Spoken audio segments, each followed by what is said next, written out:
Pathway Studios in Johnston proper. You are live from the path.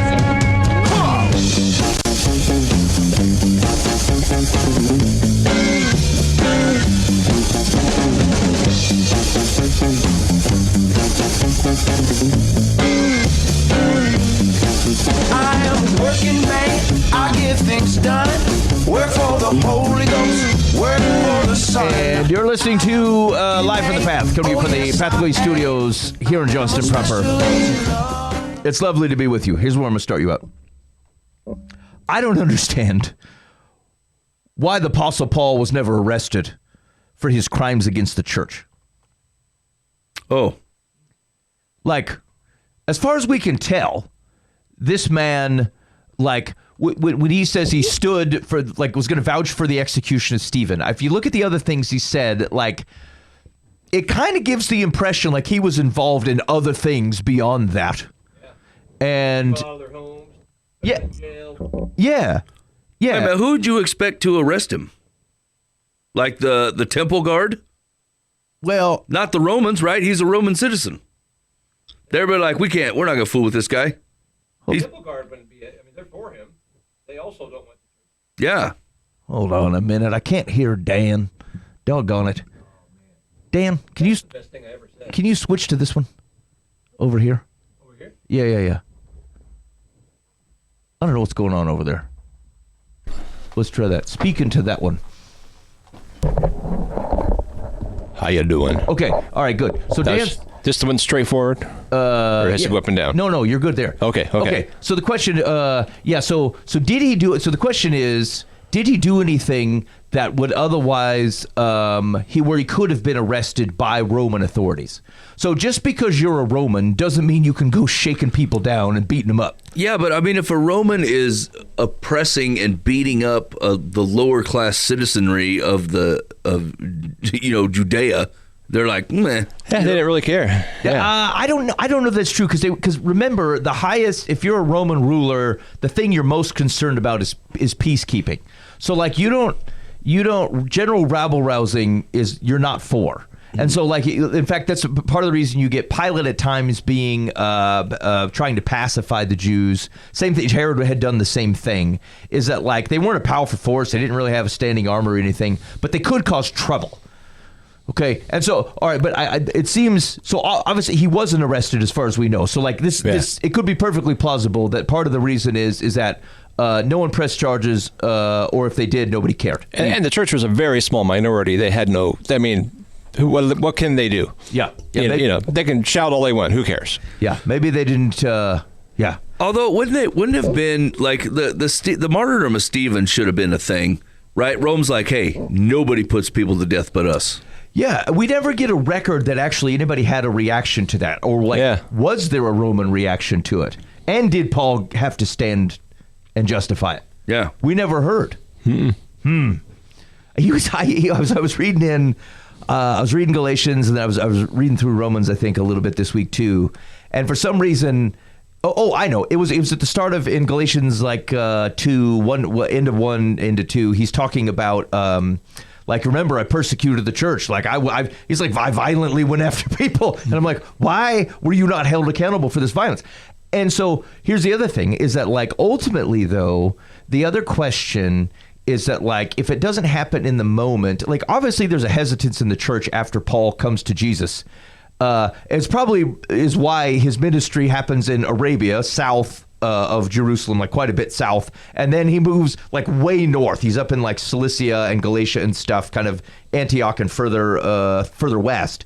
None of it is in this Jerusalem-ish area. He makes a few trips down there, but like he's not there. And reasonably, I suppose you could go, well, I mean, there might be still people that are hosed off at him. or but he's called to the Gentiles, too, so. He is, although we see his pattern and act. Like, he's obviously going to the synagogue. So, like, just like Peter also kind of does both, but has a primary to the Jews. We see that with Paul to the Gentiles. But it also probably, if you think about it, the people he interacted with in a harmful way, as Christians have to they have to reconcile, like, now what did we do? Because we would say, hey, just because you found Jesus doesn't mean your earthly consequences necessarily go away. He could still be held accountable to those things, and we'd have to go, well, yeah, I mean, I guess if he shook people down and violent, like he was violent or something with people. But it also means that, like, the churches or like the Christians and stuff who may have been on the other side of Paul harassing also may have gone, well, if he's turned the page, like, we're good then. Yeah, I'm gonna let that go. I suppose, like, it comes down to a question of practicality. I remember a guy came to me, I don't know, maybe 15 years ago, and like he had been shoplifting, just stealing crap from Walmart left and right or whatever, and like he had come to know Jesus, and he's like, I just want to give my life to Christ. What do I do now? And I said, you need to go tell Walmart you stole all that stuff. He's like, really? I'm like, yeah, like, just go. I mean, I doubt they will prosecute you, but if they do, you earned that. Yeah. So, like, I feel like you should, and I thought, now I think about it 15 years later, I'm not even sure that was the best advice. Like, I don't know, like, if you got away with something, back in the day, it depends on really what it is. Like, I suppose if you, like, like killed a guy or something, like you have to turn yourself in. Like, you have to face up to the stuff that you did, but, like, is every justice required on an earthly existence? Like, you got to go right every lie you told. I mean, I've forgotten half the lies I've told that I probably owe apologies for. Yeah. You know what I'm saying? And so, like, I don't know. Is that a Holy Spirit question? Like, do we leave it in a bucket that goes, look, God's going to start bringing up the things that you need to go, like, create earthly justice for. Like, heavenly justice was already accomplished on the cross. So, like, God's not going to say you will not be in my presence forever because of this thing. He said that's covered. But on earth, you caused this amount of wreckage, and you, sir, are going to have to, like, tolerate some justice here on earth for it. I suppose you'd have to kind of pick and choose, like the big stuff. I slapped you every time I walked by you the last 10 years. Maybe I should say, man, I'm really sorry. Yeah, I shouldn't have done the slapping. Oh, no, here comes the slapper. Dude, who would be known as that guy? Like, he just takes an open hand, dude, every time he comes by. I would start going on your offhand. Do you know what I'm saying? Yeah. Like, if you're right-handed, I'd be like, hit me with your left then. I would say, look, if Paul is to be believed, he's like, the new law is the example of Jesus and the Holy Spirit. And so if there is no other clear prescription from, like, a have to do to follow, like, what it is to mean a person of God, then yeah, it's totally up to the Holy Spirit. And I will say that in my personal experience, it will happen. I will go, and sometimes not even, like, directly. I'll be like, Lord, I just want to repent and clear the slate and help point out me all the things. And sometimes something will come up, and then, like, 5 years later, something that was 15 years before that, God's like, okay, you need to go talk to this person. I'm like, doggone it. I had that figured. Yeah. I thought I had judiciously dealt with this and I could get rid of it. But, like, in God's good timing and purpose, he's like, no, now's the time to go bring that up. Yeah. So, okay, I've heard it said before, like, and I've talked with people that have been in issues that, like, say a husband has an issue with pornography. Yep. And then he repents, and he's like, he legitimately is done. His wife never knew about it. And I've heard people say, well, you need to go talk to your wife about that. Mm-hmm. And I've always hesitated to tell people to do that. I think, why create an issue that has been dealt with? Maybe when it's past tense away, you could say, man, I struggled, just so you know, I struggled. But I've always heard it said that's like part of the healing process. And I don't know, that's a tough one, because I've also seen marriages blow up when the wife finds out, and it's like, I can't forgive you, and it's over. You've been, unfaithful and so forth. And I think, man, I think there's a lot of marriages that would be in trouble. Yeah, probably so. I think the reality is that pornography is one thing, deceit is another. Yeah. And so if it feels like, I think not telling them feels you're now running into a deceit issue. Like, I think especially women who love Jesus, like this, that will hurt. To find out that, like, you've struggled, you've looked at things you weren't supposed to, especially if it was perpetual. But, like, I think hiding it from them it actually deprives them of the ability to, in some ways, support you and to recognize that this is a risk to now your whole marriage. And now I am cautious about making your spouse like your accountability person. Yeah. Because I do think that there is, that puts a weight on them that I'm not sure is actually the most appropriate. Like what you need is someone who is for you and supporting, and sometimes your accountability person needs to be the slapper. Yeah, like it shouldn't be the same like that particular sin. You've sinned against God, and you've also sinned against them. Yeah, and so you're asking them to play like it's almost two separate issues, right? Like you need to take this to God, and you need to figure out like roots and pathways and problems and like all the things, and you need to get that right before God. But you've also severely sinned against this woman, and like God is going to hold her on account for being forgiving and understanding of sin to a certain extent, right? And to support you through a struggle. But like asking her to be that same person that like watches it continually happen, like having the person that you're sinning against be your accountability person. I'm not saying that you shouldn't ever do that, because for some people that's the thing. Yeah. The fear that this person would find out, where the dude would be mad at you, slap you around, but you're like, I can take a couple beats. I just don't want to have this tough conversation with the person I've sinned against. But like the false nomer is like, you are always going to have that conversation, and your accountability person, they're on the hook for making you like have that conversation, unless once again, like I think that's a thing where you're like, it was 10 years ago, you screwed a thing up or something. You're like, is there really any reason to come back and create a bunch of hurt and mistrust? And part of me is like, yeah, it happened, right? We don't run from things. You're not like an opportunist guy that like, I hope they never ask me because I'm going to have to tell them the truth, like that's no good, so like, I don't know. That feels more like a Holy Spirit driven thing too. Like you just start like droving off sins from when you were 14 too.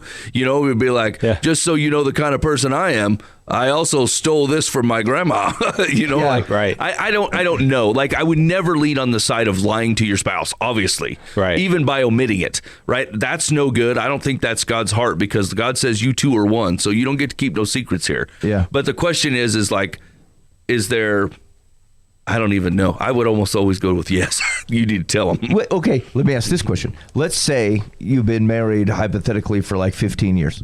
And the second year you were married, you stole a granola bar from a Get and Go, from a gas station. Yeah. Okay. Do you have to tell your spouse about it? No. I'm going to go with no. Here's the thing, because my goes. I almost always say you should tell your wife, except for this, except for granola bar. Well, I'm not saying that that's natural. Yeah, this is where I'm going to get caught looking like a turd no matter where I go, because now I feel like I'm in a trap. But like that stealing the granola bar was not a sin against her. Mm-hmm. That was a sin. I think you should go tell Get and Go. Yeah. And I think you should repent of it and let Jesus clean it. Yeah. Right. But I think you owe Get and Go $6, and I think you should pay it. And they're going to say no. Yeah. We don't have any mechanism to accept your $6 15 years down the road, sir. Yeah. I feel like I owe the Ben Franklin some money from fourth grade. Yeah. But like once again, I think Ben's right. I think the Holy Spirit will bring that up. If that's a thing for you, I think like I've had God like have me like replace a $40 tool that I took from work that they had 1,000 of them, and like. After 5 years of not being there, God's like, you took that tool, I want that rectified. And I'm like, okay. But there's also, I stole an ashtray from a bar when I was 17. I've not paid restitution for this in Panora. You know what I'm saying? Yeah. And like, God has not asked that of me nor brought it up until right now, which makes me feel real suspicious that I wish I wouldn't have said that. I can't believe you mentioned stealing something from your grandma. I took a hymn book from grandma one time. I was playing, I don't know, when the Saints go marching in or something, and I had this small hymn book in her basement, and I put it in my bag, and I stole it from grandma. Oh, man. And I think my mom found it, and she was so mad and disappointed in me, and I thought, I don't know, if people were going to steal something, isn't this hymn book like a thing where you're like, you can't steal it because I gave it to you? Like, it says Amazing Grace right here. But so here's the... I was in a different context. I was actually thinking something about this on the drive here, and it was about there's such.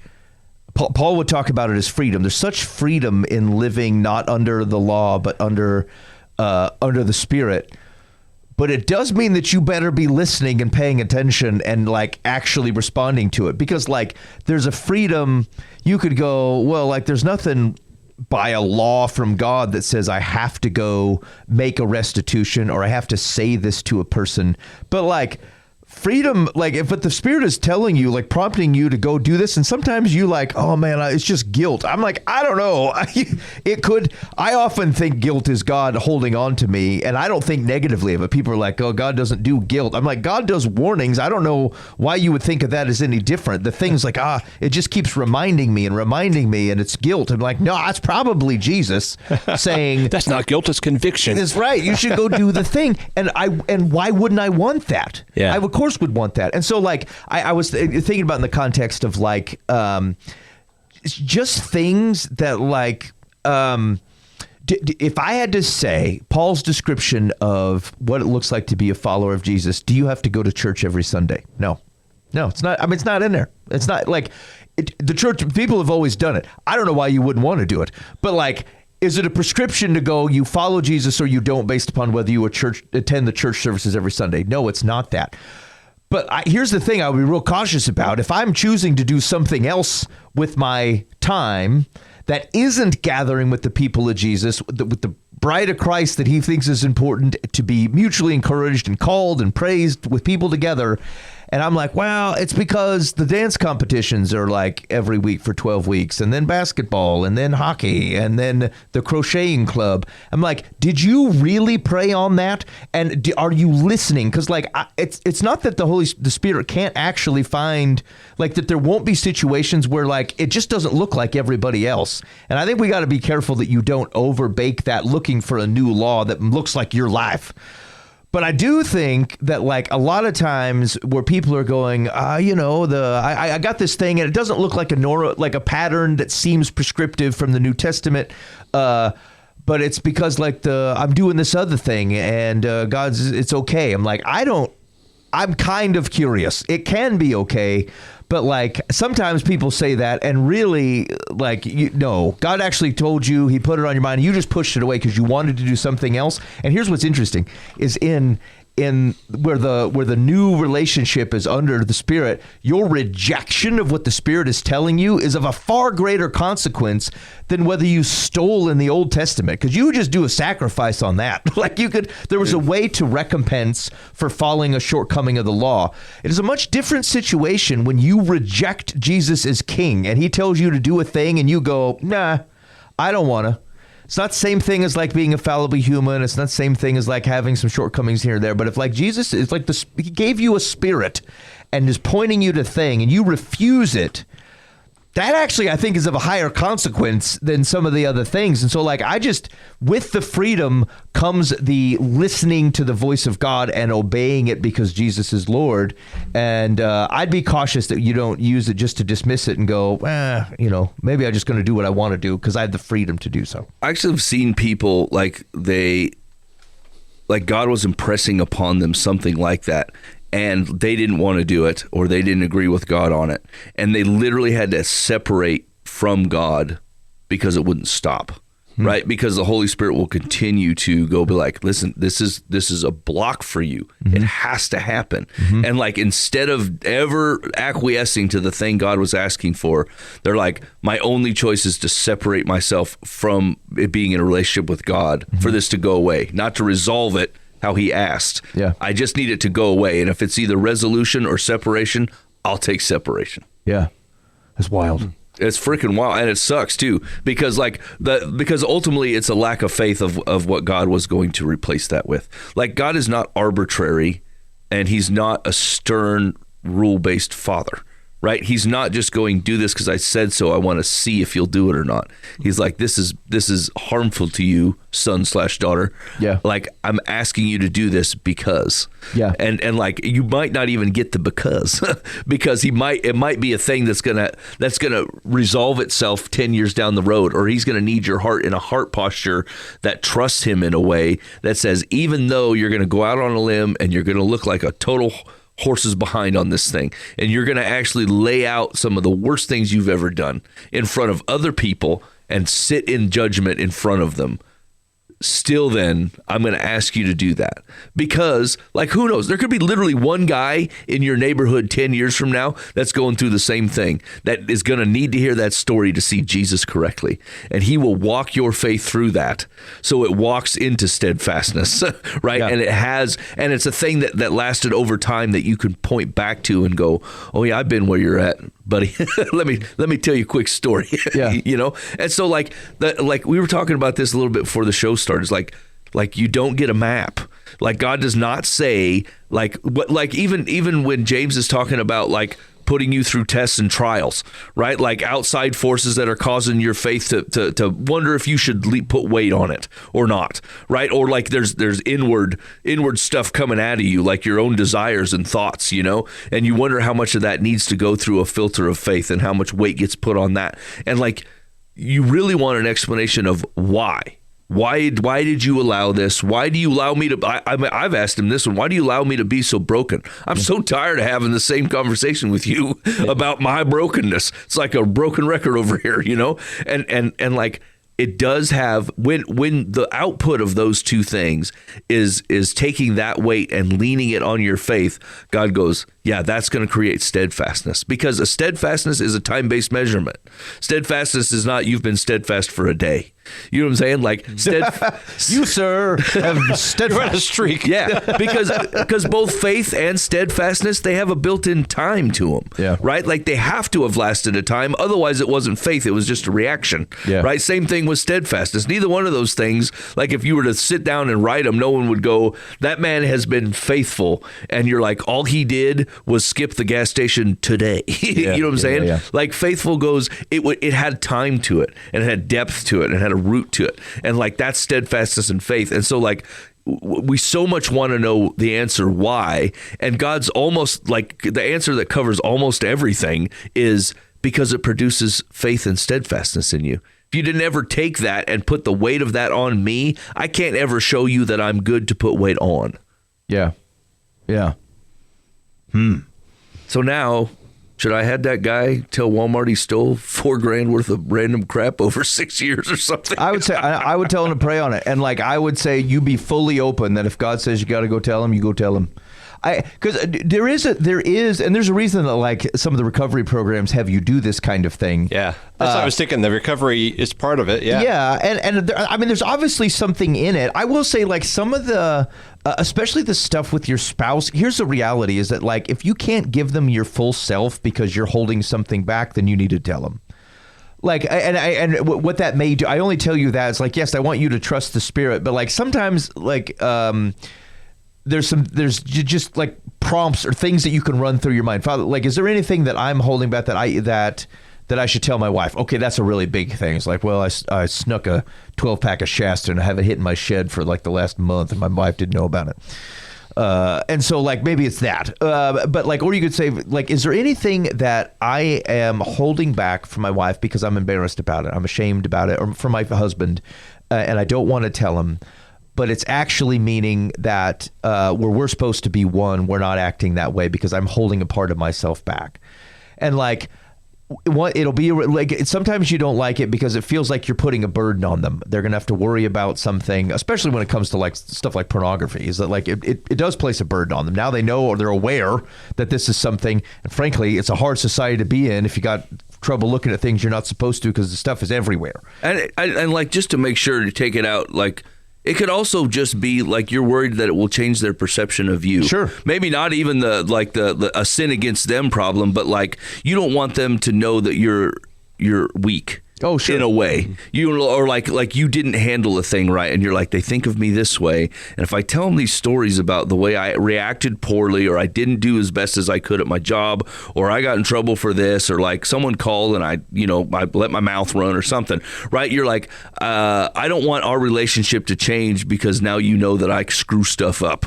You know what I'm saying? And like sometimes, like dudes especially are really good at trying to hide a lot of that. You know, because like for some reason you look at your wife as not a safe place to be a broken dude. Yes. Actually, that was the thing I was thinking, is that like it sometimes, Dan, to your point, sometimes this thing's actually blows up a marriage. And I'll be honest with you, like it's some of it's over, pornography or something. But some of it's because, like, in the presence of a significant fallibility like that, you do actually find out whether someone's love for you is unconditional, whether your spouse is actually a safe place. Like, realistically, in your most vulnerable, this is the only person who's like implicitly should be trusted with that.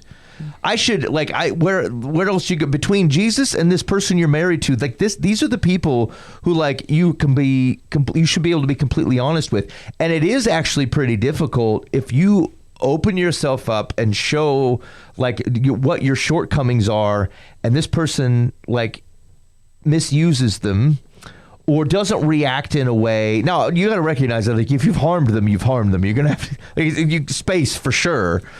But, like, if you find out that, like, if you're not the facade of yourself and that this person is only here for the facade, like, that is kind of a reckoning in a marriage, and that is pretty difficult. And so, like, a lot of times it tests marriages, but not just because of the thing. It's like, how do we react to each other in this thing? Yeah. So it would be the same. It's the same comparison that James is making too, like with you leaning on your faith, like so it can prove out that it is steadfast, right? The same thing is true with your marriage relationship, right? Yeah. Like you're hiding all these things and you're actually missing if the mechanism how God created it actually gets to do its work of what it feels like to actually be that broken person, because you told them the stuff and they stayed.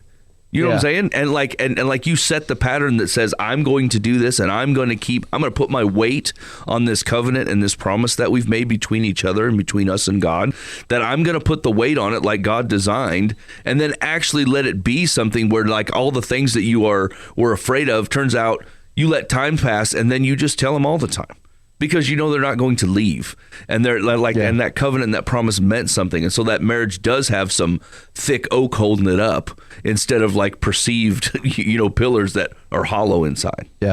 Yeah, and it does, and like one of the things it does, and it's hard to get there. It's it's a very mature marriage space to be able to be a spouse on the other side of somebody's significant shortcoming and recognize it as something that they are suffering through, right? Like if you're married to a kleptomaniac, like they're just stealing crap all over the place, and they have to tell you because they're embarrassed. This is hilarious. Porn, serious and terrible. Stealing, comedy sins. It does feel kind of funny. Who doesn't steal a few things? Everyone steals. What a children's crime. Shoot, I did make it sound like that, actually. But like if it is, it depends on how like mature your relationship is in. But like something that is that someone feels guilty about, like they're carrying a weight that in some way hits you. But to be able to look and go, well, that has to suck to be them, to have the shortcomings they have and have to tell me for me to hear about it. And like to get to the place where it's less about how hurt you feel and more about, boy, it has to suck to be you to have participated in it and now have to out yourself in it. And how can I help that? Like, it feels like you're just letting it go, but you're not really. It's just like, it's a very Christian way of handling it. It's just very virtuous and difficult to see it that way. I think probably times I have seen marriages really go through a crisis in this time is they were already in a crisis, and now this was an excuse. Now I have something I can put my thumb on you. I mean, I'm it's kind of a guess. But I'm sitting here thinking like, okay, what have I been hiding from my wife? And I thought of something here. Like, I mean, we've been married 40 years. Like in the first couple of years of marriage, there was a couple that lived a few doors down from us, and I would spend a little extra time looking at his wife getting into the car, and I thought, boy, I never said anything at the time that, hey, she's kind of attractive, I mean, but it was also far enough away she could have maybe not been attractive. I never actually spoke to her. I don't know her name. I don't know. I made sure not to go that direction.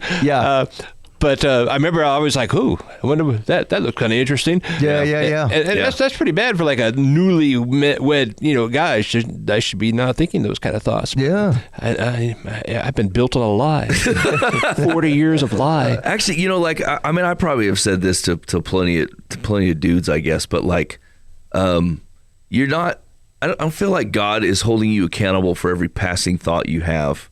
I think God is going to hold you accountable on what you hold. You know what I'm saying? And so like there are some things that like you can't walk out into this broken world and take in some stuff that's going to screw up the way that your brain like looks at all situations. Like we almost like breed these poor dudes, you know what I'm saying, to like look at things away, and like you're fighting it with everything you have. And so like I know great dudes that like you're still gonna have a passing thought, you know, and then but like the difference is like, does that thought get slammed to the ground, put on your faith, and go, I see what you're trying to do, get out? Or I wonder, you know what I'm saying? And I think that like maybe we overswung a little bit, maybe in the last 25 years on beating the tar out of these dudes. And like, this is weird coming from me because I'm in the beat the dudes tar thing. Like this is where I live. But like at the end of the day, like if we can accept that God can look down and go, you're my broken humanity here that I had to come and rescue. Don't think that you're going to break the mold and be the only unbroken one. You know what I'm saying? And then turn around and beat yourself up before you drag yourself tattered in front of the throne. Skip all that. Just go right to the throne. Just go walk right in the door and go like, I did the thing that you probably would have expected out of me. I just don't want it to hang on me, and I don't want to live apart from you. So God, you got to help me figure out how to do this better. Yeah. Yeah, I like the very same function within the brain that like causes you to have like a brain wave. Like all of a sudden just something pops up and you're like, hey, that might be the thing. It's the same thing that just like randomly shoots out poison. Yeah. That goes, you know what? What would it be like to stab a guy? You're like, I don't. Yeah, the same thought that goes, I could put my finger in this fan. Yeah. And then you're like, I got to take this somewhere else because like this fan idea is still sounding pretty good even 3 seconds in. Okay, I'm gonna tell you, like this feels dangerous to me, but like I work in a shed that's outside my house. That's pretty well. It's like remodeled and stuff, so it's my home office, and I have a fireplace in there, a wood burner. And I've been burning the crap out of this thing for the last 2 weeks because it's cold out there. And so I probably twice a day just have this inkling, kind of the same inkling if you've ever walked by a railing that goes off to a very deep chasm and there's just like a split second where you go, I wonder what it would be like if I just flung over the thing. Yeah. You're like, I would never want to do that. But now I'm worried that my body's just going to have an impulse and go flying over there. One of these days. Yeah. And so like it was the same. I keep looking at this thing and I could just keep imagining me putting my hand on it and holding it there. I'm like, why are you even thinking about this? That's dumb. But no joke, twice a day for 2 weeks. Like this is in my head for a half a second. I'm like, I don't know. How do I reprogram? How do I get that out of there? The stove and hand aren't going anywhere. So, like, this is the thing. This is literally just trying to look at ourselves honestly, right? Like, there's about 50 comedic reasons that, like, your brain just fires the thing out, and you're like, I don't know. And like, it feels like you've been thinking on it for minutes. You've been on it for literally like 3 milliseconds. Your brain is firing out so much crap. This is how I actually don't know how ladies do it. I think they fire out 3 times as many thoughts as we do, and are actively engaged with all of them. Yeah. Right? Yeah. Where like I will cut and shuffle down to one thought. Yeah. And like, this is all I'm just gonna focus on this thing. But and it's because all the other ones are, you should stick your hand on that stove. You don't know what that feels like. I'm like, what's wrong with you? You're not gonna do that. And like, it's that kind of crap. And like, I think there is like there are brain wiring differences between the sexes for sure, right? Yeah. That I think God has designed in a way which is not universally true, but it's pretty darn close to being universally true. Where like dudes are fighting off these stupid thoughts all the time. They're like, I bet I could run over my hand with this truck. I bet I could run it over and not even know. I don't know. Yeah. It is surprising how many just plain or just evil thoughts. Like, I think I'd like to stab that guy or whatever. It's amazing. Yeah. Those thoughts that go through your head. And maybe there's some of the mental illness out there, some of these people do it because they don't have the filter to say, hey, yeah, that's actually a bad idea. Yeah. And so maybe that kind of helps you understand with their impulses. Everybody's thinking that stuff. It's so. Now, here's what's wild too. Like it just has a sympathy about it. If you're being fair about your rendering, like, you know, have I ever seen a lady or something and then had like an impure thought and it took a second for it to fade away and you're like, well, I did not want to think that about this person at all, and it's just like the first thing, and you're like, oh crap, what can I possibly put in there? What poison am I putting in my life that's a thing that happened? But you know what? I've read 0 books on putting flesh on a fireplace, and that seems to show up as a thought. Right. And so okay, so you think it's just an impulse and you don't hold on to it, Mike, and I think you're right about that. Like, I think the things you dismiss and you let go or whatever, I'd be careful what you put in there, because you do it don't help. Yeah, it doesn't help what you feed it. Yeah. But then if you think about just crimes people commit or things that people say, and we were even talking about, we're not going to get into this, but we were talking this a little bit about the show of just the decisions people make in moments in some of our current environment where people made some really terrible decisions or whatever, and you're like, some of these are just impulses, and your ability to sort some of things out. They were talking about. I was listening to something, a podcast or whatever, and they were talking about guys who were like mobsters or something like that. And the discussion was kind of around, if you were to meet these people and just talk to them, they seem like really, really normal people. And then you find out that they were once involved in a murder or something like that. But some of these crimes are 30 minutes out of someone's whole life. Uh-huh. And there's an impulse in there, does it just happen that there's a thought that doesn't get let go of, and then could they go on? I'm sure that just changes you, of course, but to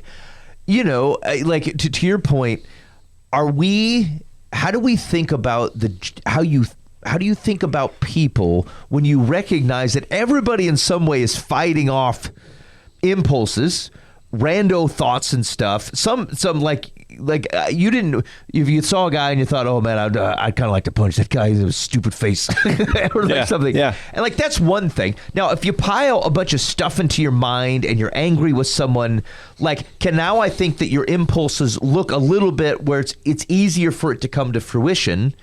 And then a moment happens and you take back, you do or say something that you can't take back. And then I think to myself, okay, how many people who are in prison right now are there because they just position their life to go, I'm after me and I'm after evil and I'm going to do whatever I damn well please, and that's whatever. Mm-hmm. And then how many people are there because they lost a moment? They just also probably lost a bunch of moments up to that point to make the threshold easier, that their moment had a knife or a gun in their hand, sure. But it just, our lives are a bunch of moments sinewed together, and your ability to keep them in context, not allow them to build up, have some center that and the spirit that guides you to not have one take control over the other. I just this is where the phrase, but the grace of God go I happens. Yeah, right. Is that kind of thing. And it should create a level of not hey, it's okay for people to lose their impulse controls. I'm just saying I have a little bit more sympathy from people when I recognize that am I 5 layered emotions and impulses away from maybe doing something that I can't take back. You know what would really suck is to find out we're the only 3 people that think this. Well, that'd be awkward. You crazy bastard. People are listening to the show and they're like, I have never...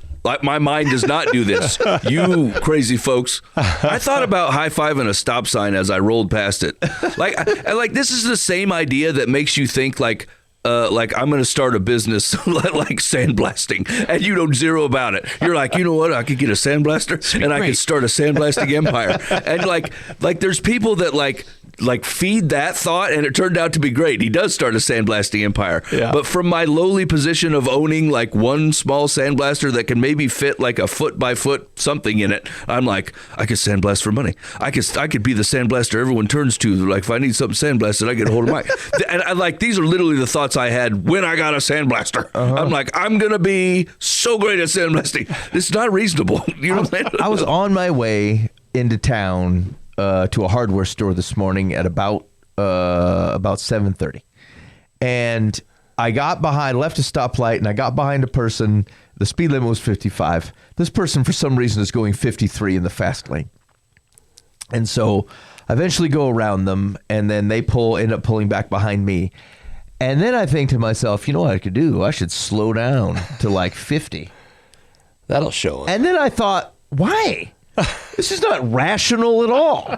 They were going slower than you wanted them to. You easily went around. You're going about your day. Why would it, like, this is not, it's detrimental to you not getting any faster to your place. Because what? Hoping they come by, so they're not going to do what? Give them the bird or something? Like, this whole stream of thoughts, like, as it's happening, I'm also digesting it going, this is the stupidest idea ever. Why am I even thinking of this? It is no practical good, but it's just there. It's just there. And like, I've had, like, driving, I'm not an angry driver at all as far as I can tell, but like, there is impulse control that someone goes by and I just think I should give them a piece of my finger. Why? Yeah. There's no reason to do that. I'm not mad. They didn't do anything wrong. Why would I even have that thought? It's crazy. You're listening to Live from the Path. Hey, here's what you can do. I'm kind of curious. If you want to share, you don't have to provide your name if you don't want to. But if you want to hit up the complaint line, I'd kind of be curious on, like, what impulse, like, what rando thought have you had over the last, I don't know, 3 weeks or something, where you're like, this is just wild, but it occurred to me.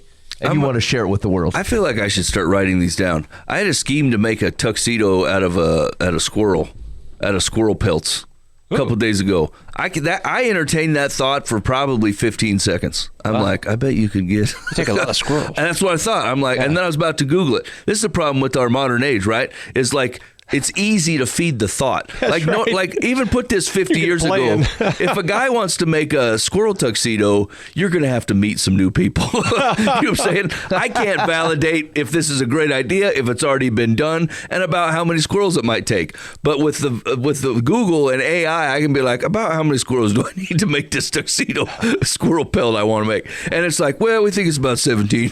I'm like, all right, 17 squirrels. If I ever run into a situation. You know, and I'm like maybe our modern frame has not helped this, because you can feed every row. You know how many questions that go answered that were left unanswered not 50 years ago? You'd wonder a thing and no one in your family could get it. You're like, what's the capital of Turkey? And everyone's like, man, I don't know. And then we left it at that. We're like, right. Turns out no one knows. Well. But then now you can look it up and find it and you're like, oh. Well, good. now we know. And then nothing happened there either. You know, what worries me sometimes is, like, in preaching, it's amazing the thoughts that go through your mind that have nothing to do with the sermon, right? I mean, you probably have.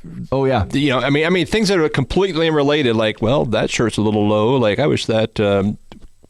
Child had a different shirt on, or whatever. Yeah. Just completely unrelated to anything. And I suppose my people will know I've got dementia when I start saying them, and they'll think, what? Like, what? I don't know. Like, I wish the neighbor would mow their yard. You know, it's like, what is? It has nothing to do with what we're talking about today. But some thought comes out, or yeah.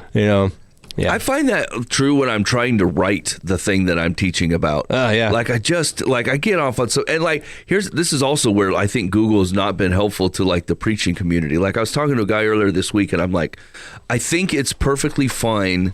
We were talking about youth curriculum and I was just, for some reason, I was on some kind of tangent on how much I hated it. Right? I'm just like, look, God, if God has called you to be a preacher teacher for a group of people, that means he knows you. And he's called you to do that. So do I think that you should study your Bible? 1,000%.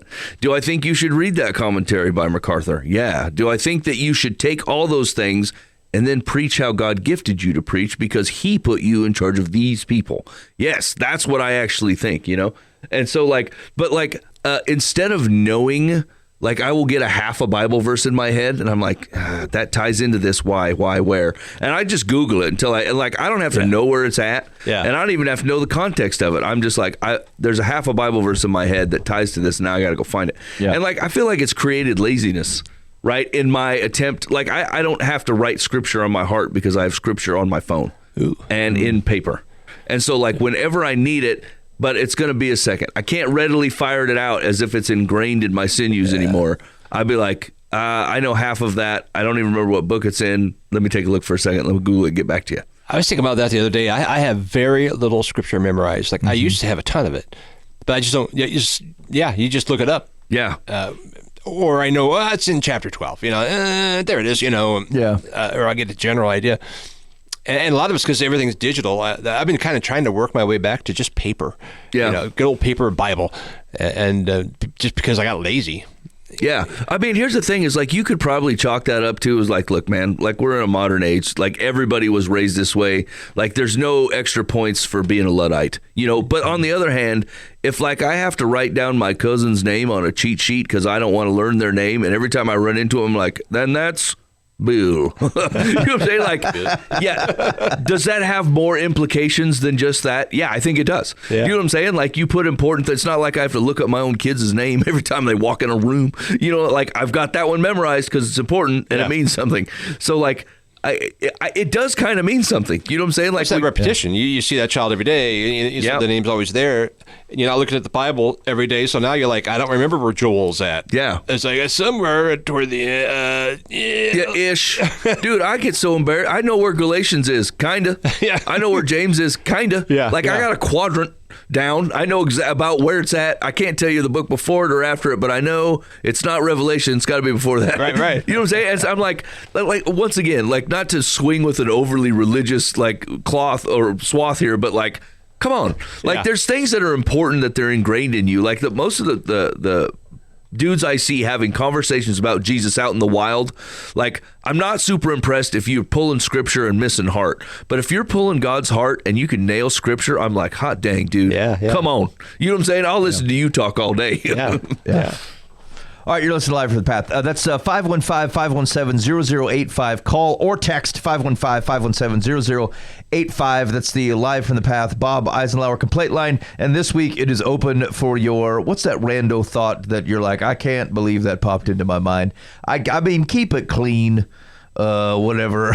Like I don't need to know whatever scandal you're involved in. You should probably tell your husband or whatever. But like other than that, up to putting your hand on a stove seems all right. Like if you want to share that, that's fine. Anyway, 515-517-0085. Call or text. All right. I think we were talking. I don't know. See that conversation went on a little bit longer than I thought. It's like 45 minutes. Mike, we were talking before the show a little bit about maintaining hope. Yeah. And I can't remember where it took a couple turns, but it has to do with a question that I struggled with when I was younger was I never struggled with God being good, right? But I always struggled with God gives people free will, and if they don't choose him, then what does it matter how good God is? Mm-hmm. Right? If Jesus' sacrifice on the cross says, look, come one, come all, I've paid the price. But he's not ever going to make you do it, and people can still choose to say no, then how can I have hope in someone coming to know him? And like I struggled with that for a really long time because I'm like, it doesn't ever take God's goodness out, but like I've known these people for years and they keep doing the same stupid crap. Like, and they keep not acknowledging the life that God had set out for them and the sacrifice that he made for them. So like, how can I hope that they're ever going to figure it out? Because God's not going to force it. And like, boy, I bet I did that for a really long time. And I think maybe that I've come to think about it a little bit differently is like, I've never seen God like change someone's free will, but I have seen God descend on them in a way that opened their eyes to his goodness, right? Like what I was asking for, that they would make the conscious choice to acknowledge Christ as their Savior, and he wasn't going to force them, but he's going to sure make a stark comparison on what the offerings are. Yeah. And I've seen him do that. And I thought, okay, actually, that puts a little bit of hope back in my prayer, right? Like, it's hard for me to go, God, will you just change the mind of this person? Because he's already said in his scripture, he's not going to do that. So, like, that's not going to happen. But, like, can I say, God, will you open their eyes to you in a way that they've never seen you before? Or that they see their own life in its correct perspective compared to the freedom and the peace and the joy that you're offering? And, like, I think he has been faithful to that. Yeah. But, like all that being said, like the first thought was mired in having like I don't have any basis for having hope. If the whole thing is based on humans not being stubborn or giving up their own free will, I'm screwed. People don't do that. Like people have made choice after choice after choice against them and the people around them, and that includes me.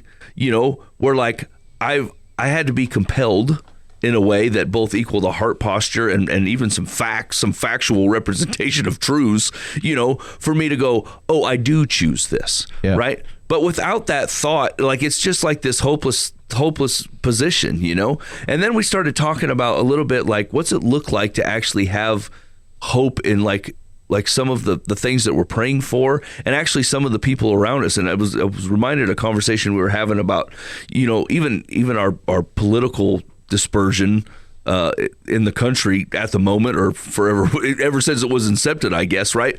Like even as Christians, we draw these really hard lines about like political affiliation, and we start looking at the other half as if they're our enemy, and that's not even a Christian thought. That pulls every bit of hope out of it, that God would not reveal to them in a way not to agree with you politically, but to actually have their eyes open to like freedom and joy and love. Like, this is a possible, like, instead of seeing these people are against me, like, we would be looking at them and going, dear Lord, would you open their eyes so we can be together as a people that know you? Right. That's my future brother-in-law right there. Yeah. Like, it's that kind of thought. Like, do you look at people like that, or do you go, no, that guy's, first of all, whatever separation you made, you're always putting yourself on the right side of it. Yes. Which there's a bit of an arrogance, too. Yeah, it just works out that way. I don't mean to be black and white, but that we are separated, and that guy, of course, is wrong. Yeah, right. And I'm right. And so, like I was just talking about this with someone today. It was like I have to be equally open to the fact that I have some things wrong too. And so, like, your prayer would be more hopeful in a way that goes, Lord, would you just reveal that, like, truths to me and them? Would you reveal in a way that, like, our whole goal as a humanity is to see you and understand the gift that you've given us and want to be in your presence. And so, like, if you could reveal that to me and to them, that's actually my prayer. Don't make I'm not trying to say, well, you just agree with me, right? Because I see God, right? I'm like, I'll take God, and the more I see of him, and the more I understand of him, and the more the wisdom that I get in that area, that's actually what I want. And I want them to come with me, even though I think they probably hate me right now. I get accused of this a lot, is like, people will do terrible things, and the first thing out of my mouth tends to be, what do you expect out of them? They don't know Jesus. Like that, and I actually believe that, right? I find it very difficult to hold people accountable to anything if they don't know who the God of creation is. Even like social mores, or like they're being mean to me, I'm like, they're unhappy people. They're not walking in freedom or joy. I don't know. That's what comes out of a bucket of unhappy, And so this is where I get it wrong, is because I lack empathy for the people who've been hurt by the action. I'm just like, I don't even understand why you're upset. What would you expect out of them? They don't know Jesus. You know what I'm saying? Like, why are you mad at the slapper? Yes. He's got a rough home life. Yeah, exactly. Yeah. Like this, I do this incorrectly, right? Like sometimes kids will tell me that, like, this kid's being real mean to me at school, and I'm like, they're not happy people, dude. Like their words shouldn't mean anything to you, and I see that they do, but like, they don't know Jesus, and they don't know what happy is, and so they're taking it out on you. You got to let it go, Like, that's a little unfair to the person whose feelings were hurt or whatever, but like, it's my general answer. And like, I still do believe that at almost every occasion. I'm like, they don't know Jesus. What'd you expect out of them? Yeah. So like, actually, I find that to be a question, like, for having hope in other people. I have a hard time holding people accountable to their actions who don't know Jesus, but I also have a hard time having hope that goes, like, to tell the offended party, it was like we need to pray into that. We need to have some hope that like God will intervene in their life, because part of me starts running math equations and goes, not everyone's going to take him up on the offer, and I don't know the odds, and I don't know who's going to do it and who's not going to do it. So having blanket hope seems like a logical fallacy. Yeah, no, that's true. Here's the question. Probably a terrible comparison came up to my mind, but like, if you, I shouldn't even say this. That's what I thought of. I'm sorry. If you had a road and there were 100 frogs, just like going down the road. This is sailing. For some reason, I want to finish it because I started it. And there's like a steamroller coming down the road, right? Would it be, and you could reach in and you could get one? Would you? Or would you be like, I'm in 99, or like they're all going to die anyway, and so I might as well not even bother with the one frog. Okay, hold on. Just to relativize your example, though. Yep. I can't have hope for all hundo. No. Is my hope misplaced? No, the hope is not misplaced. You would still go and you would say whatever effort I would put into it would be valuable to whoever I might be able to reach and help. Yeah. And like the problem with my example, in addition to being crude and unhelpful, is that like the frogs have no volition. They don't actually get to choose. Like they're just blindly hopping down the road and going to get run over by the steamroller. And we're also like in this example, we're talking about 100 frogs that like I'm not invested in. Right? When the truth of the matter is there's a frog in the 3rd row, the 8th row, the 10th row, and then row 37 that I love very much. Yes. Yeah. And so the question is that like, well, one, maybe if we start from the other direction, is it right to not have hope that part of the constraints of hope is time. Is to look at the current situation, to look at the frogs going down the road and go, well, they will always go down the road. They will always be down that road. There's a steamroller coming. They're heading right towards it. Damn. Like the situation is dire. Yeah. Right. But the reality is that like some of those frogs will jump out of the road without you doing anything at all. Mm-hmm. Other circumstances they'll see a fly and they'll jump after it. They'll just decide that someone else, they're going to go hopping somewhere else. Like they will simply get out of the way, and it didn't require any effort on your behalf. There are some who like they're actually the people who are influenced by you, and like you stood and yelled and told them to move and they refused to do it, and then you turned around and walked away, and then before the steamer like a block away, they're like, oh, you know what, I am going to do that thing that guy said. Yeah, I was right. And like the question is that crazy? Is there a reason to believe that people, because think of especially who you're dealing, like most of you're dealing with is like the formative teenage years. The reality is, the opposite is probably a little bit harsher reality for most people in the church. Is they go through the youth groups and they're like, yeah, good, we got them booked in. These kids are following Jesus. And 60% of those folks are going to bail by the time they get through their first biology class at the community college. Yeah. Like whatever confidence they had, like that wasn't real anyway.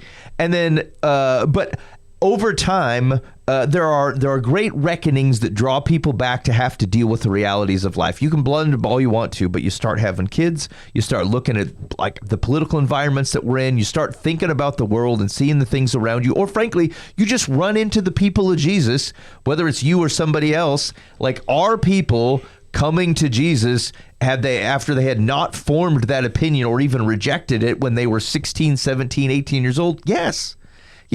And so the question is it like, what value would it be to not have any hope into that? It is happening. Now, is it everybody? No. But given that you don't know which one of those everybody's is going to say yes, like what other practical output is there except for the hope for them all? Yeah, actually, it's the arrogant thought that hope is under your control. Right, which actually that's the exact opposite of what hope is, right? Like you're asking for a thing, or you're having a feeling in a way that says, if it was under my control, I would just do it, right? Like hope is like having a reaction that goes, this is actually out of my control.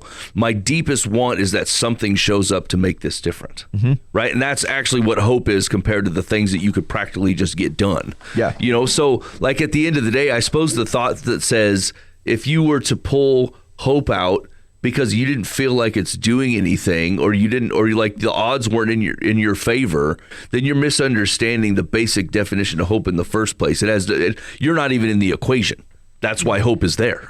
Yeah. And it does put it puts the notion of faith to a test. Like it's not hope if you can control it.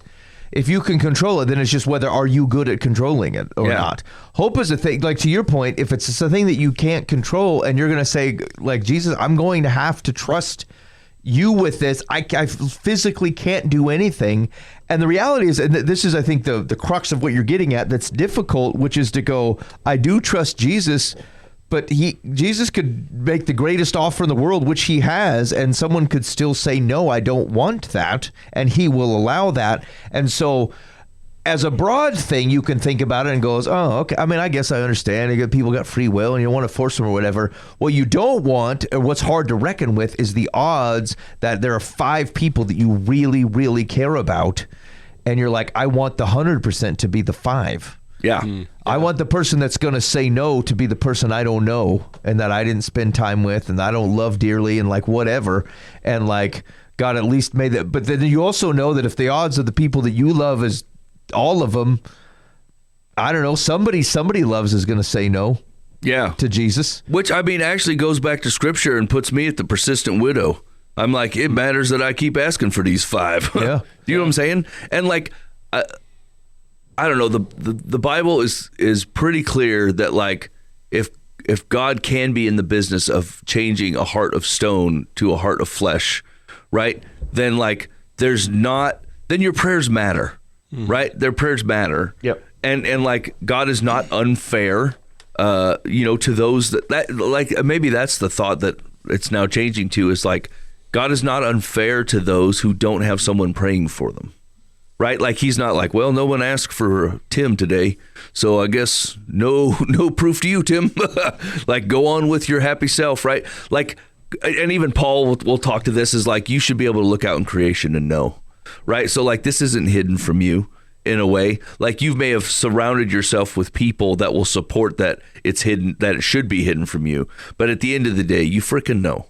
You freaking know. So now let's talk, and so like, I think God is continually faithful in the prayers that you pray with hope for other people, and like it's always doing more than one thing. It's doing an edifying of your soul. It's putting weight on your faith so it can be steadfastness. If you don't trust God to bring those around you that you love in a place where they can see him accurately, correctly, and the hope that is in him, then you're not willing to put any weight on your faith.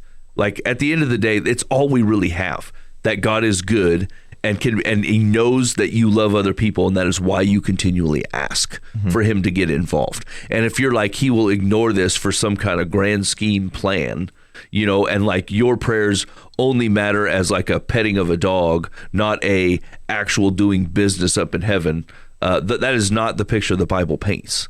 The Bible paints your prayers go up, they are read, understood, and actions are taken. Maybe not the actions you wanted in the time period you asked for, which your perception of hope is very much based on a preset amount of time that you're not willing to admit you've already set. Okay, I'll be honest. This division, we talk about division of the prayers floating up to heaven, right?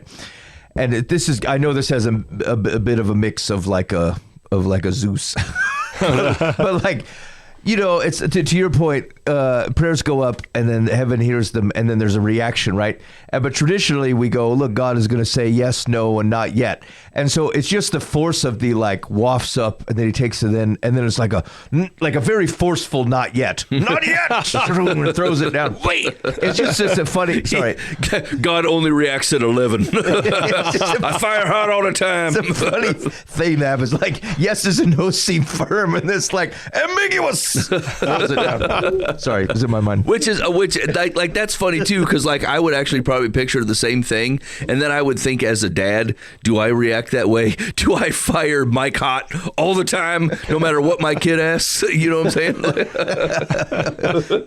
Hey, can we go get ice cream on Wednesday? That's a maybe.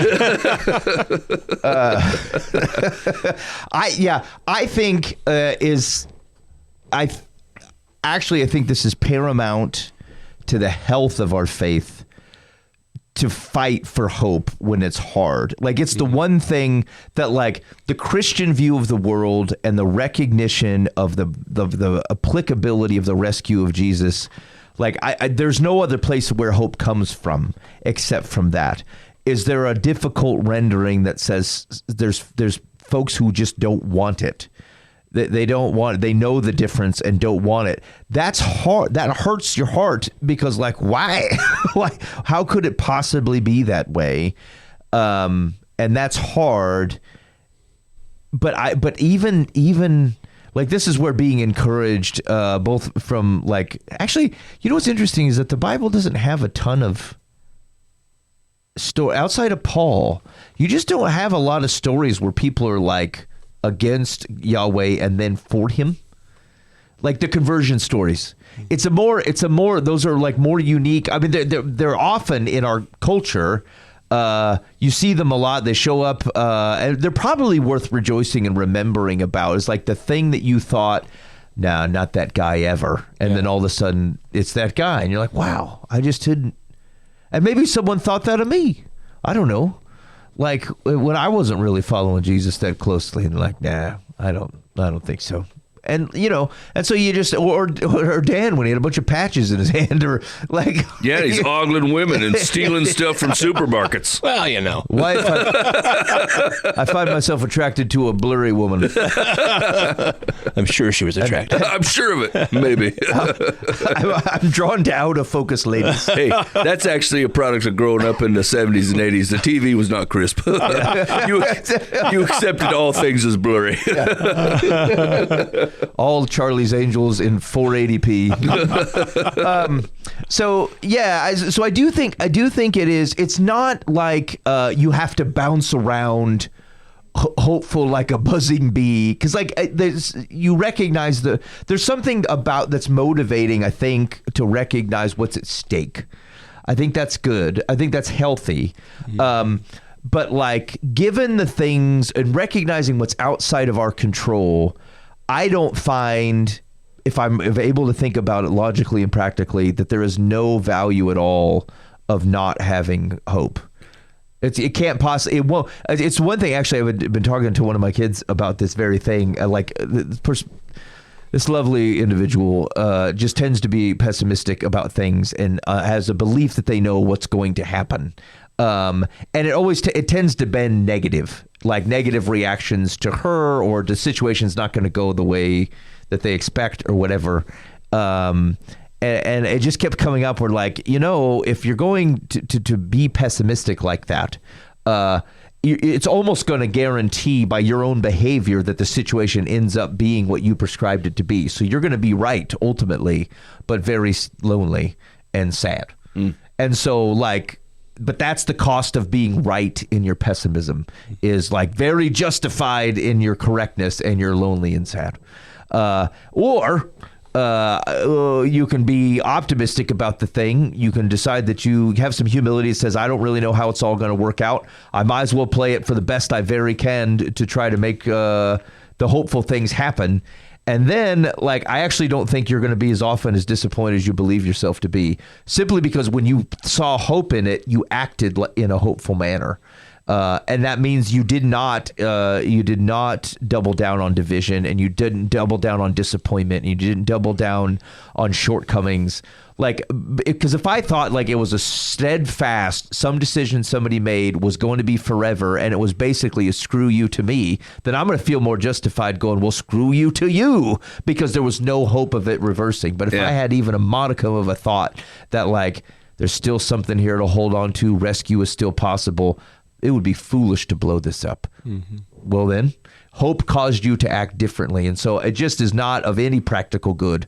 And you often need the Spirit's help in this thing to go, Father, help me embrace the day with hope, because I'm struggling. It's actually the thing that, like, after the Gospels and the start of the church in Acts, all the letters are basically, this is how we live based on the truth that we know, right? And, like, almost all those letters are the exact same thing. Like, you need to put weight on the faith that you have in Jesus.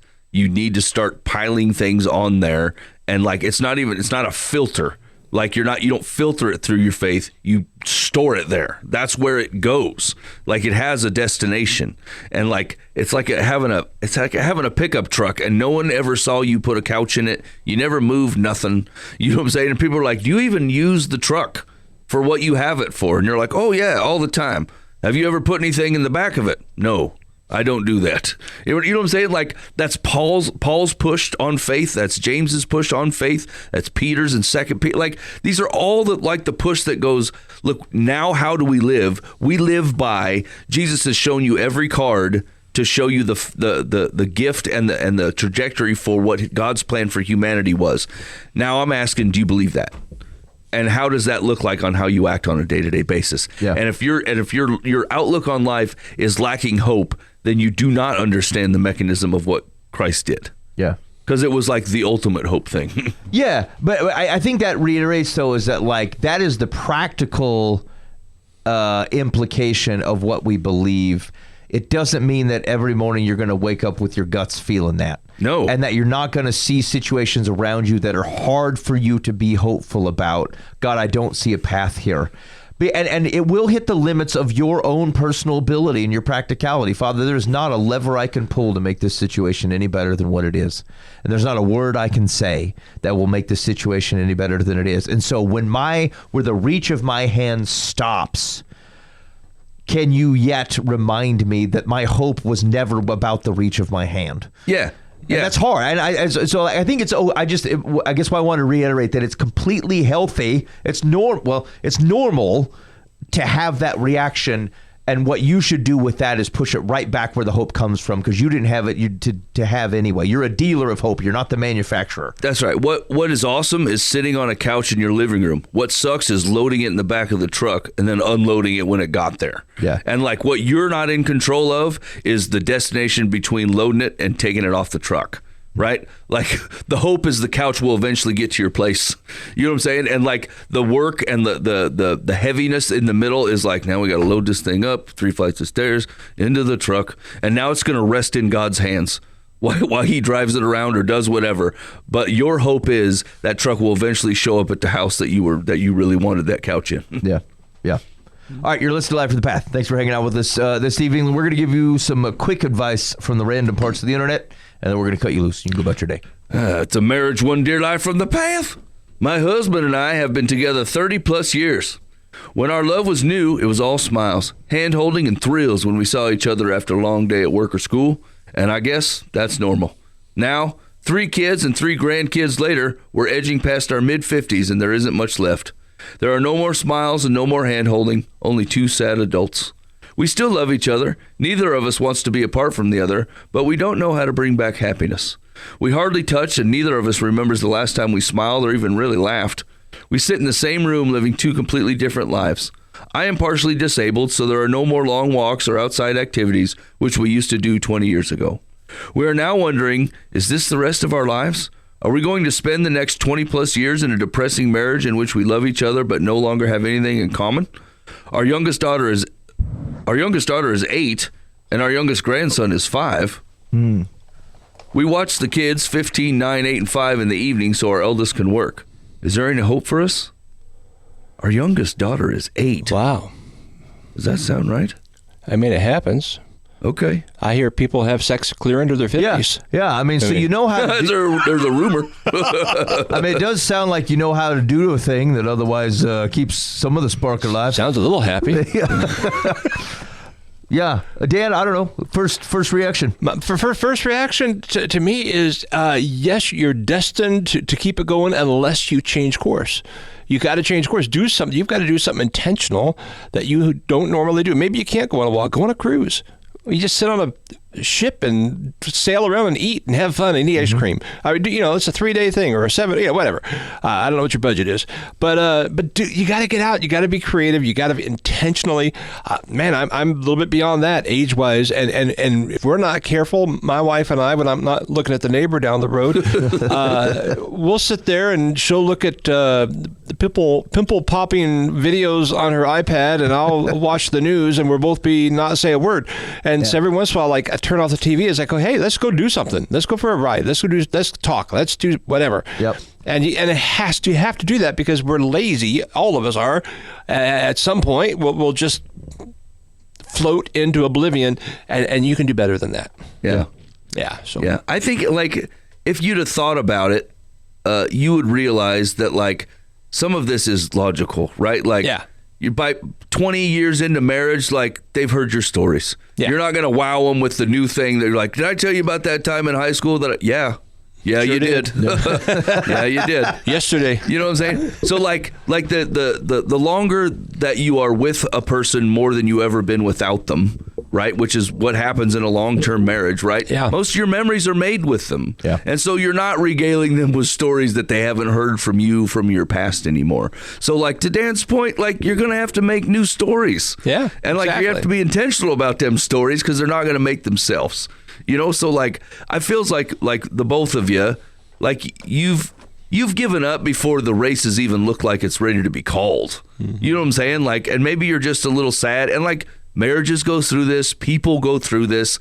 This is not the decider of the rest of your day, of your days, because this is how you feel about it today. It's only the decider if you go, this is a crappy course, let's stay where we're at and keep doing the same things, right? That's just outright foolish. You should have been able to, whether this snuck up on you or you're just realizing it now. At the end of the day, like no one sits around and goes, how can I make my marriage better in 15 years today? It is a thing that when it hits you, you go, oh, okay, we're going to have to make a change here a little bit. And so like, I think you're putting way too much weight on this. Yeah. I think you realized you have a problem, and that's a gift. That's great. Not a burden. Yeah. You know, like take it as a friendly wake up call that goes, if I wouldn't have known anything was wrong, then we were headed towards disaster. Yeah. And I don't want to do that. We will every so often, every 5 years or something, we'll go off just and spend a couple, even 2 or 3 days, doesn't have to be long, and just sit down like what's all the stuff you want to get done in the next 5 years. And we'll just write everything down, and then we'll kind of prioritize. Well, okay, now we'll go backwards. What's first, second, third, and then every so often, like we're going to do it again in March, and we're going to, because we knocked off a few goals early actually, and we're like, okay, so now let's look at this again. What do you want to do next? And then some of it's projects, some of it's trips, some of it is just goals, family stuff. I mean, it just do it all, so you have something to look forward to. So you have something to work toward. Otherwise, you just sit around and everything falls apart around you. And so we always want to have something as a couple we're working toward, in our family, in our home. Grandkids involved, all the things. Yeah. And so it's plan. And if you don't make it, okay, so we'll get it the next second. The next of 5 time. years, we're here. Yeah. I mean, but at least it gives us a direction, and we can say, oh, look, we did something. Yeah, I like that. Like, so a few key things sounds like one. Talk about what you want from your lives. Yeah. Because, like, uniquely, you guys can dream and plan together and figure out how to do that. 2, don't give up so easily. And 3, I mean, just do sexy stuff. Like, there's only one person in the world you get to do sexy stuff with. You want that relationship kindled. I mean, it's going to feel awkward now because y'all done like standing at a distance. You don't know how to re-engage in it. I'm just saying you best get in on it. Yeah. Okay, Secular says, you say that you and your husband love each other. There is hope for reviving your marriage if you agree to go to couples counseling together. Marriage involves more than smiles, hand-holding, and thrills. It is a deep and caring partnership. Few couples can sustain the excitement of their honeymoon years. You and your husband have already done that hard work. Now you need to find your way back together. You didn't really say anything, Secular. No, I actually think that like the stuff that she's talking about, They probably already do. That's why they don't want to leave each other. Like the deep stuff is already there. But so you spent your time crafting this core connection, and now actually you got to rebuild the thing that you had at the beginning. And so I actually think it's the opposite of what she's saying. I bet they're not struggling with that part. But they're not actively fighting for the lives that they want now. Yeah. Do you know how crappy you can make the later years of your marriage by trying to recreate the early years of your marriage, right? Like they were a bit of a mystery. You didn't know everything about them. Now you know the guy shakes his leg every time he pees, and like he has to go through 3 toothbrushes because he brushes with the hard bristles in the morning and the soft at night, right? Like this is the mystery is gone, and that's okay. You don't need to like separate yourself and create mystery, right? Like you need to you get to do a thing that most people don't get the privilege of doing, which is building a life completely together after you straighten all that stupid crap out. You know what I'm saying? Is like, stop shortchanging what could be just an awesome position to be in by actually moving through life as one and making memories as one and like starting to recreate, like you were there in the first 5 years of your marriage. It was terrible. right? You fought over stupid stuff. You both were running at 10s over dumb things. You were fighting with your own like misconception of who you were going to be and what you were going to do. And like, yuck. I would never go back to that. You know what I'm saying? It had fun parts, but most of it, right? That was two people trying to figure out how to live together. Now you're 20 years in, 30 years in, right? Like, you know how to do that. Take advantage of the cool position you're in. All right. Secular says, oh no, here's the question. Dear Live from the Path, my husband and I were dining with friends in a high-end restaurant. The food was great, and so was the conversation. My husband leaned close to me and whispered, "She's brushing her teeth." I glanced to my left. I had thought the gal at the next table was just using a toothpick. Nope. She was vigorously brushing with a full-size toothbrush. After about a minute, she placed the toothbrush into a cosmetic bag and pulled out a denture container. She then proceeded to insert and adjust her retainer. We were flabbergasted. Never in all my years have I seen such appalling table manners. Perhaps we shouldn't have been staring, but it was one of those moments in which you are frozen to the spot. Live from the Path, that restaurant has very nice bathrooms. What is happening to our society? What the heck? I have never been frozen to a spot. Been like, egads, Harold. Have you ever seen one participate in dental care in a public space? I mean, it's odd. Yeah. I mean, if I saw What's the someone other whip way? out some Old Spice deodorant and start putting it on at the table, I'd be like, come on, dude. Is it equivalent to a guy shaving? I don't know. What if it's one of those single-use toothbrushes where it doesn't create a bunch of trouble? Like a wisp? Not well, okay, kind of like a wisp.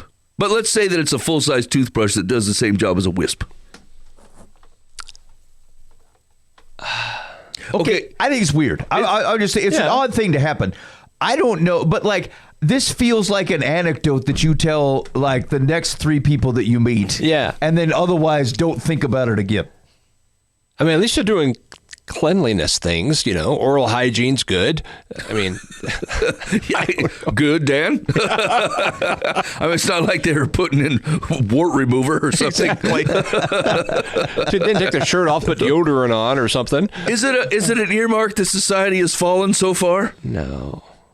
No, this guy, I mean, the person doing it is a little abstract. A little socially awkward. They could have used the restroom. Maybe they But- just got a talking to by the orthodontist, and they're on it. do They're it like, quick. As soon as meals are done, you need to get them teeth clean to get this retainer in. I mean, here's where it's hyper dramatic, right? They didn't mention that anyone else did it or that they've ever seen anyone else do it. And so to brand society as some sort of on its way down because some yahoo decided to like scrub his yellows in the middle of the thing, like it's not a societal problem. It's a unique person in an interesting situation, and you should leave it at that. I suppose she'd be upset with me doing my toenails. Yeah, in a high-end restaurant. Well, yeah. With fancy bathrooms. Figure that's a great place to do it. The chairs are the right length. And you don't have to clean it up afterwards. Yeah, somebody else comes up, That's the hardest part about clipping toenails is you can't predict where they're going to go. they just go flying. I find that now clipping toenails in a gross bathroom is way more dicey a situation than brushing your teeth in a gross bathroom. Yeah, but You're not required to touch any of that stuff. Yeah, she's brushing right at the table, Ben. I know, but like, what does the fact that there's nice bathrooms have to do with anything? I mean, I think she's saying, like, if you're going to do something like that, you could go to the bathrooms. Yeah. You don't have to worry about setting your toothbrush down on some kind of dirty counter. The place is high-end. Yeah. I'd say overall, she seems more flabbergasted that other people weren't flabbergasted. That would be a society problem. Having a weird one-off yahoo in there is like unpredictable. But if society as a whole was not flabbergasted at their behavior, then I think she's disappointed in everyone else's lack of reaction. There's no the- public shame. Yeah. Where's the honor shame in it? Why didn't someone else speak to them? I Yeah. didn't, but someone should have. Yeah. And Where was the society server? sucks because of it. Yeah. Society tolerated this teeth brushing, and there was not equal outrage amongst patrons. And that is where that's what I think her true the thing she's actually upset about. Well, I mean, I would say it's hypocritical at the very least because she also didn't say anything. And so she's like, why didn't everyone else do it? I also didn't. Yeah, she has never seen anything like that in all of her years. Yeah. This is good to know because I think it's Thursday. We're headed to the Embassy Club with my daughter's birthday, and she's through her work. They have a membership or whatever you have there. Is the Embassy Club high end? That's high end. That's like big time. Yeah. It's like a dress code and everything. So I'll have to make sure don't brush my teeth. brush there. Yeah. Man. Shoot. I mean, would it have been grosser if it was not a single-use toothbrush? If you like brought the Colgate out and then put it on, like, Wait, did she dip say it in the water or did something? Did she say it was single use? No, just said used it, put it away, put on the retainer. Oh. Didn't even use toothpaste. I mean, Yeah, that's why I think it's the built-in single user. That That's could already be. got the paste in it. Man, leave that on your plate. They'll take it up away. Yeah. No, I don't think that's. Well, now, what if it was an electric toothbrush? Yeah, battery. That's Is probably it a water pick? Yeah. So do you have an extension cord? Yeah, right. There's a dude over there like pumping a water gallon thing, trying to keep this thing up in pressure. Yeah, that would have been outrageous. I think at the end of the day, you're missing out on an opportunity to find a bunch of joy and comedy in this thing. Yeah. By turning it into something to be like all grimaced about. Right. I would have been like, you're not going to believe this gal that we saw at this high-end restaurant. Right. I saw a guy. It's the same hardware store, and it's one of those places that gives out free popcorn. Oh, yeah. And this guy must have taken 6 bags. 7 a.m. It's like, somebody made that 6 bags probably going to sit there till 10 o'clock. Not this guy. He picks out 6 bags and just walks out with didn't even think about it. Oh, yeah. I found this very funny. And the lady who obviously mans the popcorn didn't seem to enjoy it. But I wasn't outraged. I didn't inspire outrage at the lady at the counter. I'm like, that's great. Old Popcorn Paul was in here taking 6. In some ways, I want to be him. You're like, I wish I didn't give a rip. Just do whatever I wanted. That guy lives freedom over there. He's like, he goes, Spirit didn't say no. Yeah, right? That's probably out handing out popcorn to all kinds of people. I'm like, thought of you today. Here's some popcorn. Thanks, Paul. I mean, you can use a toothpick, can't you? Yeah, that's totally normal. Maybe it's the vigorousness that got to her. I don't know. It is kind of an intimate. A toothpick seems like discreet. Yeah. Like going to town and brushing the stuff with your teeth out like this. Hey, Open she your spit? mouth. Hey, actually, Yeah, gross. Hey, What if something came out? your daughter's in the dental care field. Yeah. There's a rumor going around that I've been brushing my teeth wrong these whole years, that you're supposed to brush your teeth and then you can get rid of the excess, but you don't want to rinse the toothpaste off the teeth. You want to let them sit there. The toothpaste got to remain, and that's the strength. Well, my dentist daughter would say you also want to water pick after brushing your teeth. So that would be in. Yeah, that would be contention. Yeah. I found the way my teeth are, I can brush my teeth for 3 minutes, think and rinse and do everything. And then I'll water pick and stuff comes out. I'm like, what? What have I been missing all these years? Oh, Dude. yeah. I must be just all these little caverns, whatever I have. Caverns. I was going to say cavity, not a cavity. You got to go in more often, Dan. I have a electric toothbrush nowadays, and it has some kind of built-in, it'll go for a certain amount of time, and then it'll go, and then it'll keep going. And I'm like, I can't tell. I don't know what that does. Is that telling you you're done? I don't know. I've never shifting let it go gears? to its full fruition. It'll do it, and I'm like, maybe that's encouragement to keep going, or hey, you're 1 minute down, job. buddy. Good job. I have no idea. Just think of saying good job when you hear that. Yeah, I decided there's some things I don't want to know, and I don't know what this toothbrush is trying to tell me, and I don't want to find out. I'm just going to keep brushing my teeth to what I feel is like the adequate amount of time. Yeah. Okay, Secular says, before we get mired in this. Oh, yeah. Yep. I understand why this women's performance stopped you cold, but please don't blame society for her ignorance of the rules of etiquette, which dictate that to avoid grossing out those around us in public, we should excuse ourselves from the table and take care of our oral hygiene privately in the restroom if needed. I don't know. Who are we fooling? Everyone knows a tooth gets brushed. What's the problem? Right. Okay, everyone knows that most people wear deodorant. You still don't do that at the table. You don't use the toilet paper at the table either. Also agreed. Yeah. All right. I I forgot this earlier. there's a difference between the toilet paper. Oh, shoot. I totally forgot. Don't mind me. All right, you're Let's okay. go, Stan. There is a line somewhere, I guess. May you cross it. All right. All right. You are listening to Live from the Bath. We appreciate you hanging out with us today. And let's see. Oh, yeah. On the complaint line, you had the option of calling in and letting us know what some rando thought you had. this is the outlet you have. 515-517-0085. Call or text. We'd love to hear from you. Go ahead and share with us. Like I said, have some discernment, all right? In the meantime, be faithful in the means. God will handle the ends. You've been listening to Live from the Path. No check.